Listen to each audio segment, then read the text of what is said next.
L'ingénierie prend ici tout son sens. Elle a apporté les meilleures réponses technologiques et environnementales.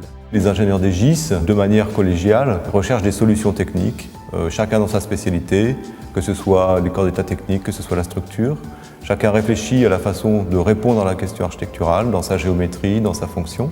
Les ingénieurs des GIS se sont mêlés aux équipes d'architectes sur place et ont travaillé en symbiose pour étudier toutes les propositions innovantes de l'ingénierie et dégager une solution qui soit optimum en termes d'architecture et de technique. À commencer par l'élaboration du noyau, le cœur de la Philharmonie et la salle de concert.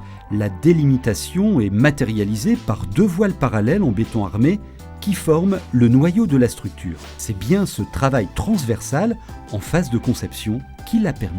Et ce, avec une précision chirurgicale. Regardez la grande salle.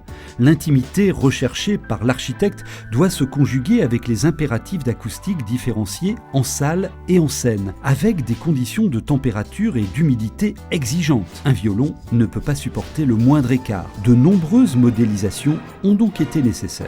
Pour réussir un tel projet, il faut assurer la triangulation entre une structure très complexe, une innervation aérolique ou des fluides très encombrants et le respect de contraintes acoustiques vraiment difficiles à atteindre. Pour résoudre les problèmes posés, Aegis a choisi, dès le début de la phase de conception, de mettre en place la maquette numérique, ce qui nous a permis de réussir l'intégration des différentes innervations fluides dans la structure complexe afin d'assurer la synergie de toutes les disciplines. Bien évidemment, les documents que nous avons produits nous permettaient d'établir le dialogue avec les entreprises, mais avant cela, ça nous permettait de valider la conception avec les choix de parties architecturaux et avec les souhaits attendus du maître d'ouvrage. Et regardez ces balcons en lévitation voulus par Jean Nouvel, a priori antinomiques avec les contraintes aérolies. L'ingénierie structurelle a trouvé les solutions en limitant les points d'accroche et les accès. Synthèse de cette ingénierie innovante, la signature énergétique du bâtiment visant un très haut niveau de performance sur tous les indicateurs.